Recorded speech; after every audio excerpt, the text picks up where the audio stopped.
ললিতা, বিশাখা, আমি এত হতভাগিনী, আমি এত অনাথিনী, আমি এমন কপাল পোড়া হতভাগিনী। আমি গোবিন্দ সেবায় লাগতে পারিনি ললিতা। জানিস ললিতা, আমার কত স্বাদ জাগে আমি আমার সর্বস্ব দিয়ে গোবিন্দ সেবা করব, কিন্তু পারিনি। ওই আওয়াজটা একটু ছোট করা যাবে না? আমি এত হতভাগিনী, গোবিন্দ সেবায় লাগতে পারিনি। কি করে গোবিন্দ সেবা করব বল? গোবিন্দ সেবা করতে গেলে গোবিন্দের কাছে যেতে হয়, নিকটে যেতে হয়, কিন্তু কিন্তু আমার দ্বারা তো তা সম্ভব নয় ললিতা। ভক্তমণ্ডলী, ভক্তিমতী মায়েরা, শুধু রাধারানী কেন বাবা, আমরা তো সবাই এসেছি গোবিন্দ সেবা করব বলে। এই জন্ম আমরা পেয়েছি গোবিন্দ সেবায় লাগাবো বলে। কিন্তু জানেন বাবা, আমাদের দশা কেমন হয়েছে?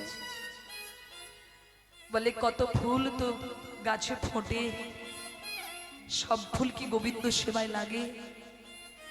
কোন কোন ফুল মৃত মানুষের গলায় গিয়ে পড়ে, কোন কোন ফুল গাছের ডালে শুকিয়ে ঝরে পড়ে যায়, আবার কোন কোন ফুল ভক্তের কৃপায় গোবিন্দ চরণ পায়। তদনুরূপ বাবা, আমরাও এক একটি ফুল ফুটেছি গোবিন্দ সেবায় লাগবো বলে। কিন্তু দুর্ভাগ্য, কোন কোন ফুল অসৎ সঙ্গ, কুসঙ্গ করে নষ্ট হয়ে গেল। আমরা তো বাবা বিভিন্ন জায়গায় প্রোগ্রামে যাই, রাতে আমাদেরকে বাড়ি ফিরতে হয়, রাতে রাস্তায় চলাফেরা করতে হয়। অনেক মানুষকে দেখতে পাই রাস্তার ধারে উল্টে পড়ে আছে বাবা, কুকুর এসে প্রস্রাব করে যাচ্ছে, কিন্তু তার কোনো চৈতন্য নেই বাবা। উনিও তো ফুটেছিল, জন্ম পেয়েছিল, ভোজবার মতো দেহ পেয়েছিল, যে দেহ শ্রীকালে কুকুরে পায় না, কিন্তু মানুষ পারে সেটা করতে। কিন্তু বাবা, এই চোখ দিয়ে কত দৃশ্য দেখছি, খবরের কাগজ উল্টোচ্ছি, কোনখানে খারাপ খবরটা আছে সেটা আগে পড়ছি, কোথায় কি দুর্ঘটনা ঘটেছে সেটা মনোযোগ দিয়ে পড়ছি, কোথায় কি হয়েছে সেটা মনোযোগ দিয়ে পড়ছি, কিন্তু কোনোদিন ভাগবত গীতা খুলে চোখ দিয়ে পড়ি নাই, চোখ দিয়ে দর্শন করে বদনে উচ্চারণ করি নাই। এই হলো আমাদের জনম। হ্যাঁ, কত ফুল আছে অসৎ সঙ্গে নষ্ট হয়ে গেল, কত ফুল আছে সংসারে ঝরে পড়ে গেল, সংসারেই উৎপত্তি হলো, সংসারেই নষ্ট হলো, বার্ধক্যকাল এলো, পড়ে গেল, মৃত্যু হয়ে গেল। আবার বাবা কোন কোন ফুল আস্তে সাধু সঙ্গ, ভক্ত সঙ্গ করে গোবিন্দ চরণ প্রাপ্তি হলো। নিতাই গৌর হরি হরি বল। বাবা, আমরাও তো দর্শন করবার মতো নয়ন পেয়েছি, কিন্তু এই চোখ দিয়ে কত নোংরা নোংরা দৃশ্য দেখলাম, কিন্তু এই চোখ দিয়ে রাধা গোবিন্দের যুগল মূর্তি দর্শন হলো না। এই কান দিয়ে কত আন কথা শ্রবণ করলাম, পরচর্চা, পরনিন্দা যেখানে হয় কানটা সেদিকে বাড়িয়ে দিলাম, কিন্তু আমার এই কান হরি কথাতে আনন্দ উপভোগ করলো না।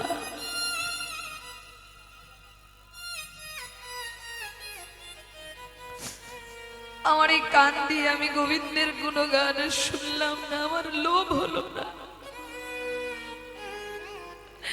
এই বদন দিয়ে কত অখাদ্য কুখাদ্য সেবা করেছি, এই বদনে কত অকথা কুকথা বলেছি, কিন্তু আমার এই বদনে কখনো হা কৃষ্ণ হা গৌর বলে ডাকলাম না। এই হাত দিয়ে কত অপকর্ম করলাম, কত অন্যায় কাজ করলাম, পরের ক্ষতি করলাম, কত খারাপ কর্ম করে গেলাম, কিন্তু এই হাত দুটো দিয়ে কখনো রাধা গোবিন্দের যুগল চরণ সেবা করি নাই। এই চরণ নিয়ে অসৎ কাজে গেলাম, কিন্তু এই চরণ নিয়ে ধাম দর্শন করতে গেলাম না। তাই যে জন্ম, যে দেহ, যে মনুষ্য জন্ম পেয়ে যে দেহ সেবায় লাগাতে পারি না, সেই দেহ বাজার থেকে মরাই ভালো। ললিতা, সে দেহ বাজার থেকে মরাই ভালো, সে দেহ বাজার থেকে মরাই ভালো। ভক্তমণ্ডলী,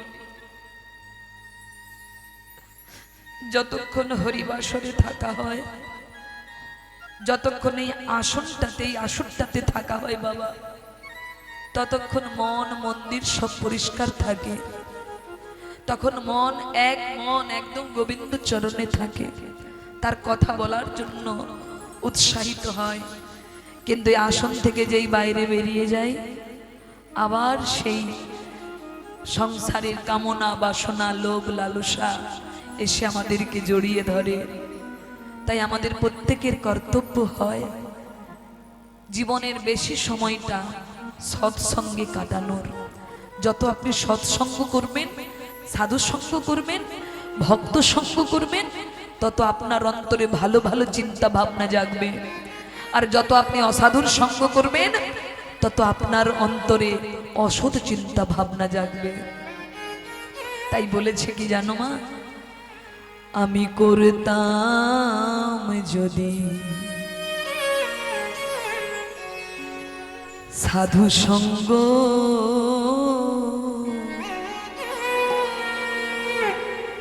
হরি রাখতো আমায় ভালো। ওই অসতেরি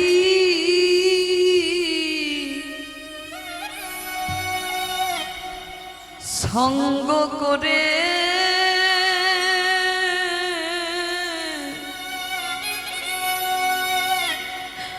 আমার বৃথায় জনম গেল।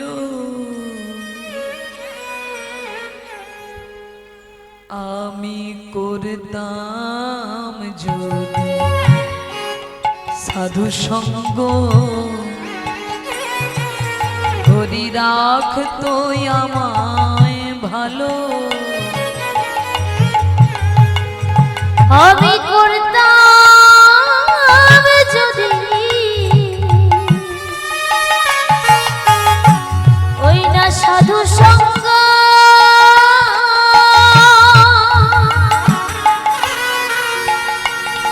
হরি রাখতো আমায় ভালো।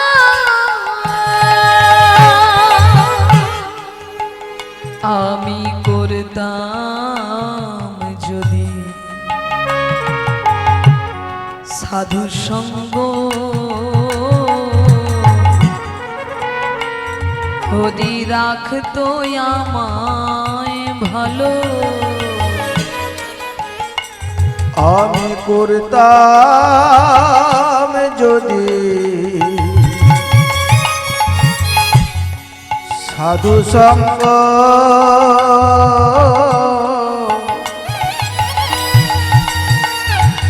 হরি রাখতো আমায় ভালো। ওই অসতেরি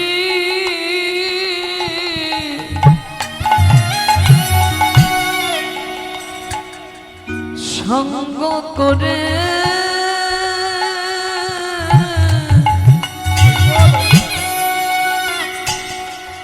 আমার বৃথায় জন্ম গেল। ওই নয় সতেরি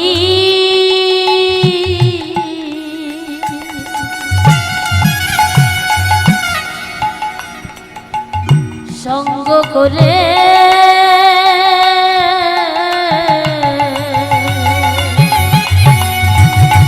বৃথায় জন্ম গেল।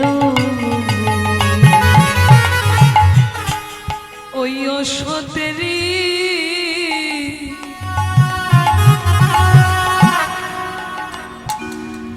সঙ্গ করে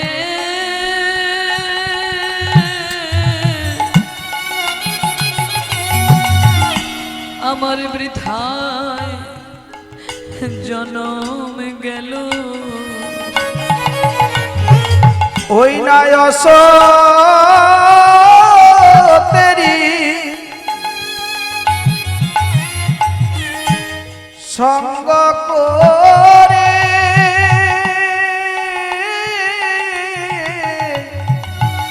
নিতাই গৌর হরি বল। আমার বিথায় জনম গেল। আমি করতাম যদি সাধু সঙ্গ অনিরাগ তুই আমায় ভালো। আমি করতাম যদি নিতাই সাধু সঙ্গ হরি রাখতো আমায় ভালো। করতাম যদি সাধু সঙ্গ হরি রাখত আমায় ভালো।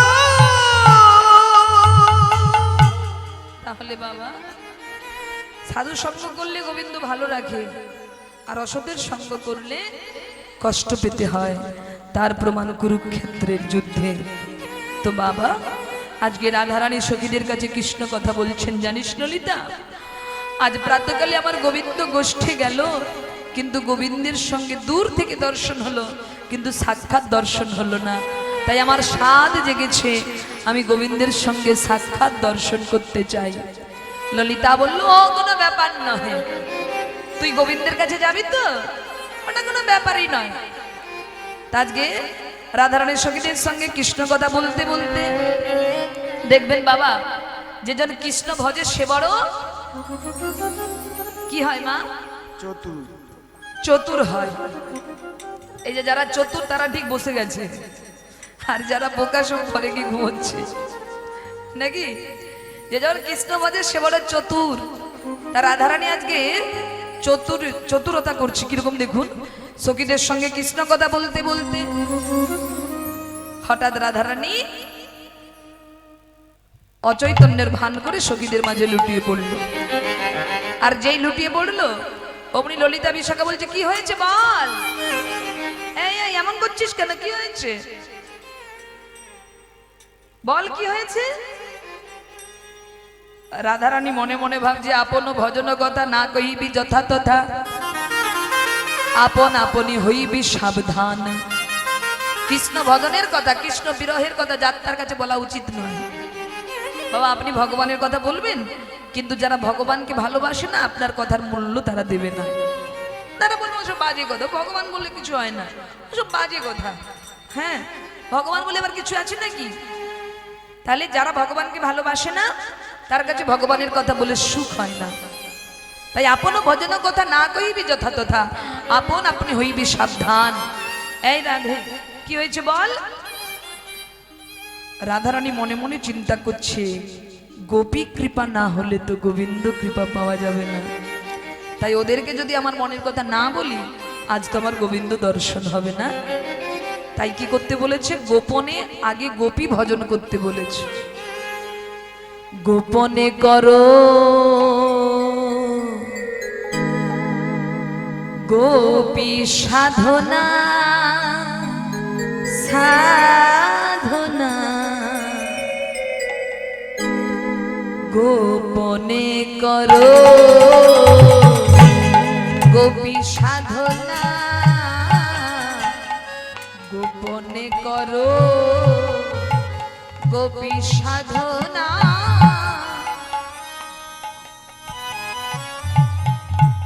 মধুর ব্রজ রসে, মধুর ব্রজ রসে ডুবে থাকো না, গোপনে করো গোপী সাধনা সাধনা, গোপনে করো গোপী সাধনা, গোপনে করো গোপী সাধনা সাধনা, গোপনে করো গোপী সাধনা। গোপনে বাবা দেখবেন ভক্তরা গোপনে নামের ঝোলা হাতে নিয়ে গোপনে ভজন করে। কাদের ভজনা করে? গোপী ভজনা।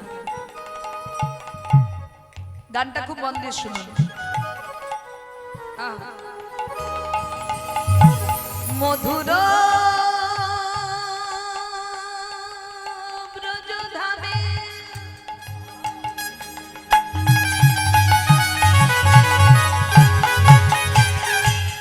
মধুর ব্রজধামে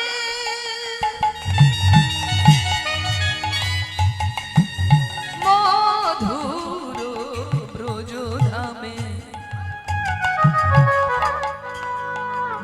মধুর ব্রজধামে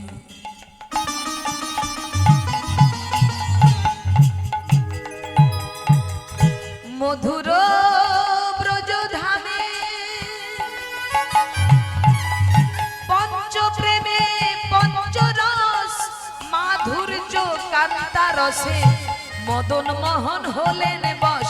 তোমরা চাও যদি সেই প্রেম ধন ধরো শিরাধার চরণ, চাও যদি প্রেম ধন ধরো শিরধার চরণ, তোমরা চাও যদি প্রেম ধন ধরো শিরাধার চরণ, চাও যদি প্রেম ধন ধরো শিরধার চরণ, রাধা কৃপা বিনে কেউ তারে পাবে না, গোপনে করো গোপী সাধনা, গোপনে করো গোপী সাধনা সাধনা, গোপনে করো গোপী সাধনা।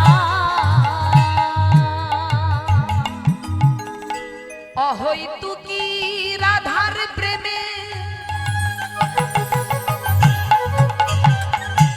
বাধা কৃষ্ণ রসরায়, সেই প্রেম ঋণ শোধিবারে পড়িলেন কাঙাল সাজ। অহৈতুকী রাধার প্রেমে বাধা কৃষ্ণ রসরায়, সেই প্রেম ঋণ শোধিবারে পড়িলেন কাঙাল সাজ। তাই গৌর হয়ে নদে এলো রাধা প্রেম বিতরিল, আরে গৌর হয়ে নদে এলো রাধা প্রেমে বিতরিল, তাই গৌর হয়ে নদে এলো রাধা প্রেম বিতরিল, তাই গৌর হয়ে নদে এলো রাধা প্রেমে বিতরিল, সবাই হরি হরি হরি বলো যাবে যাত না,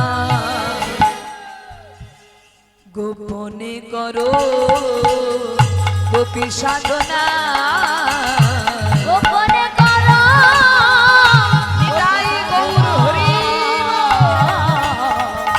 গোপনে গোপনে করো গোপী সাধনা, গোপনে করো গোপী সাধনা, গোপনে করো গোপী সাধনা। বলিয়ে রাধা রানী কি গিরে যাবি তো চল।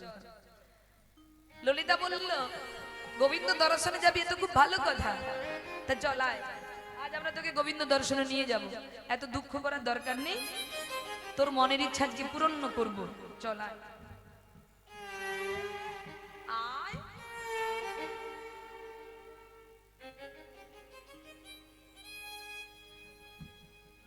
এমন করছিস কেন, যাবি না কেন? রাধারানী বলে সখীরে যাব কি করে? কেন যাবি কি করে মানে আমাদের সঙ্গে যাবি? বলে কেন, ওই যে শাশুড়ি ননদি রয়েছে, যদি ধরা পড়ে যাই তাহলে তো গোবিন্দ দর্শন আর হবে না, কি করে যাব? তখন ললিতা বিশাখা বলছে, দেখ রাধে, আজকে আমরা তোকে এমন ভাবে ঘরের বাইরে নিয়ে যাব, না পারবে তো শাশুড়ি চিনতে, না পারবে তো ননদি চিনতে, আর না পারবে ওই তোর স্বামী, তোর স্বামীও চিনতে পারবে না। রাধারানী বলে এমন কিভাবে নিয়ে যাবি যে কেউ আমাকে চিনতে পারবে না? সখীগণ বলছে, দেখ রাধে, সবাই জানে বৃন্দাবনে এক কৃষ্ণ,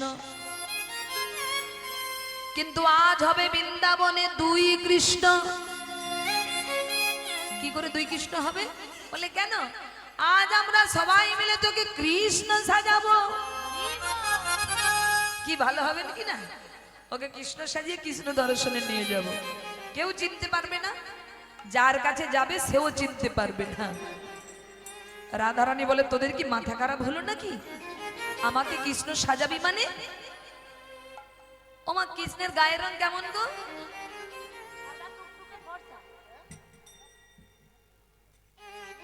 কেমন? কালো। কৃষ্ণের গায়ের রং? আগে কে কে কৃষ্ণ দেখেছেন হাত তুলুন, তারপর রঙের বিচার করবেন। এই যে এখন আপনারা আমাকে দেখছেন, তবে তো বলতে পারবেন সুচিত্রা কেমন, না দেখলে বলবেন কি করে? তা কৃষ্ণের গায়ের রং যে কেমন না দেখলে কি করে বলবেন? কে কে কৃষ্ণ দেখেছেন হাত তুলুন তো দেখি।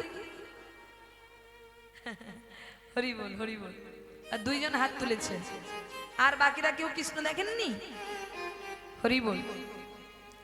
আচ্ছা, আজ আমি সুচিত্রা কথা দিয়ে যাচ্ছি, আপনাদেরকে কৃষ্ণ দেখাবো, সত্যিকারের কৃষ্ণ দেখাবো, বিগ্রহ নয়, প্রতিচ্ছবিও নয়, সত্যি সত্যি কৃষ্ণ দেখাবো। দেখবেন তো? একটু জোর করে উলুধ্বনি দাও দেখি মায়েরা। আর আমার বাবা দাদা ভাই যারা আছেন একটু জোর করে হরিধ্বনি দিন তো দেখি। হরি বল, হরি বল। বাহ, ভীষণ ভালো লাগলো। তা যারা যারা আপনারা কৃষ্ণ দেখবেন, সত্যিকারের কৃষ্ণ যারা যারা দেখবেন, আপনারা আজকে কীর্তন গানের শেষে যে যার বাড়িতে যাবেন, বাড়িতে গিয়ে আপনারা প্রত্যেকে 1 ঘন্টা করে জলে ডুবে থাকবেন। হরি বল, হরি বল।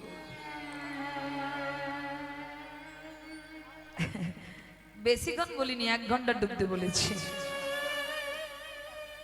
1 ঘন্টা ডুবুন, দেখবেন সত্যিকারে কৃষ্ণ দেখতে পাচ্ছ।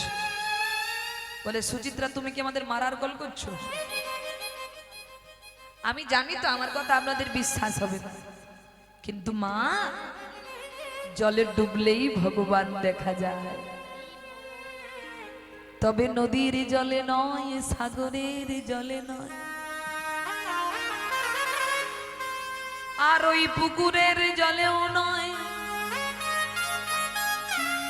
যদি ভগবান দেখতে চান, তাহলে গুরুচরণ আশ্রয় করে একবার নয়ন জলে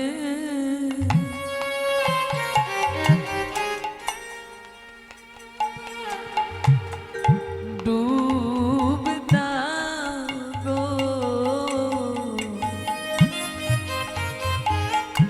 একবারে নয়ন জলে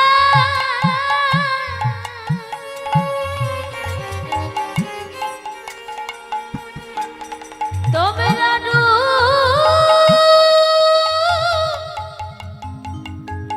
ডুব দাও।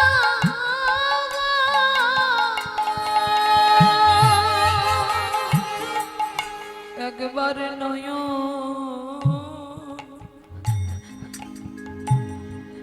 নয়ন জলে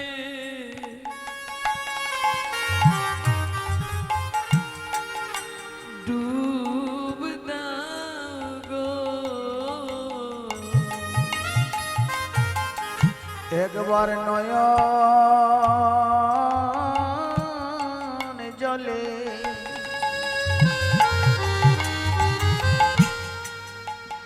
নয়ন জলে ডুবে দাও গো।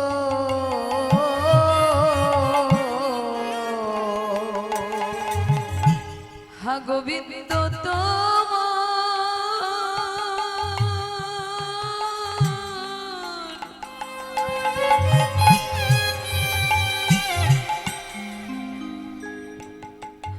তোমার হলাম বলে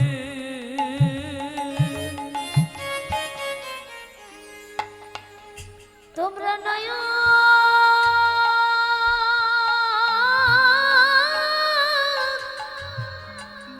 জানে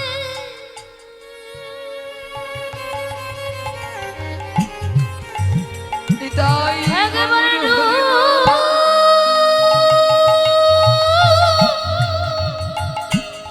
ডুবে দাও গো।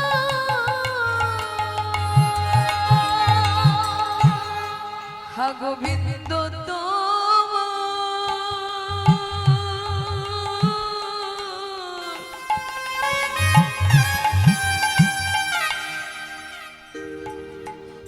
তোমার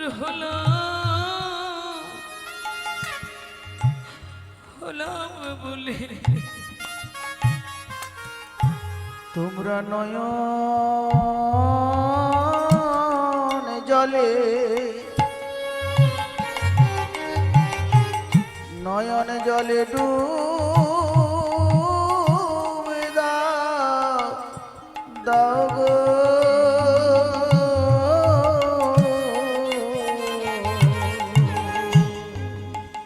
গোবিন্দ তুমি তুমি বিনয় আমার কেহ নাই গো। একবার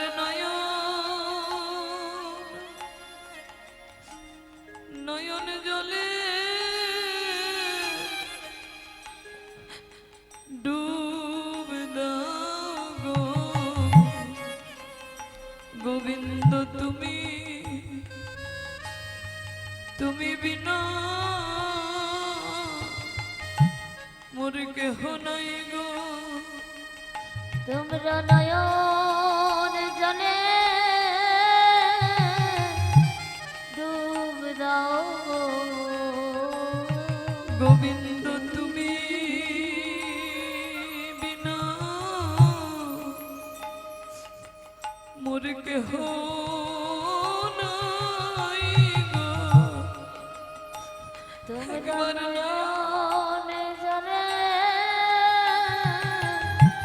ডুব দাও গোবিন্দ তুমি তুমি বিনা আমার কেহ নাই গো। নয়ন জলে ডুব দাও গোবিন্দ তুমি বিনা কেহ নাই গো। করে নয়ন জলে ডুব দাও গোবিন্দ তুমি বিনা কেহ